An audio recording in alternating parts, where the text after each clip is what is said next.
Operation Goldsmith एक नई साजिश की नकाब कुशाई। नाज़रीन, बांग्लादेश में शेख हसीना की हुकूमत के खात्मे और अबूरी हुकूमत के क़याम के बाद से ऑपरेशन गोल्डस्मिथ के मनसूबा साजों ने पाकिस्तान में भी वैसे ही सूरत हाल पैदा करने की कोशिश की है। आपने देखा होगा कि इमरान खान ने बारहा अवाम को घरों से बाहर निकलने और पुरतशद्दुद एहतजाज करने की तरगीब दी। नवंबर 2022 में भी पिंडी में पाकिस्तान तहरीक इंसाफ ने एक नाकाम एहतजाज किया, जिसका मकसद पाकिस्तान में अहम तकर्रियों को रोकना और उन पर असरअंदाज होना था। इसके बाद 9 मई को पाकिस्तान तहरीक इंसाफ ने रियासत पर हमला किया और अपने तमाम रहनुमाओं को हिदायत दी कि वो बाहर निकलें और फौजी तनसीबात पर हमला करें, शहीदों की यादगारों को तबाह करें और पाकिस्तान में बांग्लादेश जैसी सूरत हाल पैदा करने की कोशिश करें। लेकिन ये कोशिश भी नाकाम रही, जिसके बाद इमरान खान ने तीसरी मरतबा अपने एक्स अकाउंट से 1971 के वाकयात को दोबारा मौजूद बहस बनाया और अवाम को भड़काने की कोशिश की। उन्होंने ये सवाल उठाया कि शेख मुजीब और उस वक्त के अफवाज में से गद्दार कौन था।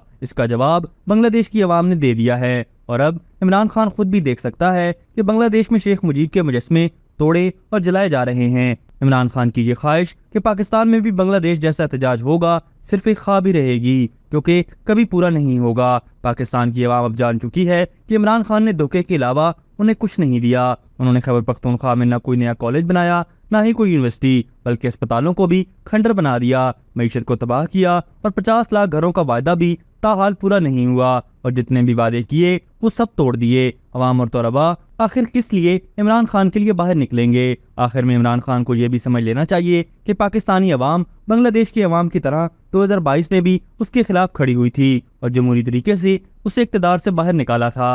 अभी तक के लिए सिर्फ इतना ही। मजीद दिलचस्प और ताज़ा तरीन खबरों से आगाह रहने के लिए हमारे चैनल इस्लामाबाद इंसाइडर को सब्सक्राइब करना मत भूलिए। और अगर हमारी ये वीडियो आपको अच्छी लगी है तो इसे लाइक कर दें और अपनी कीमती राय का इजहार नीचे दिए गए कमेंट सेक्शन में ज़रूर करें।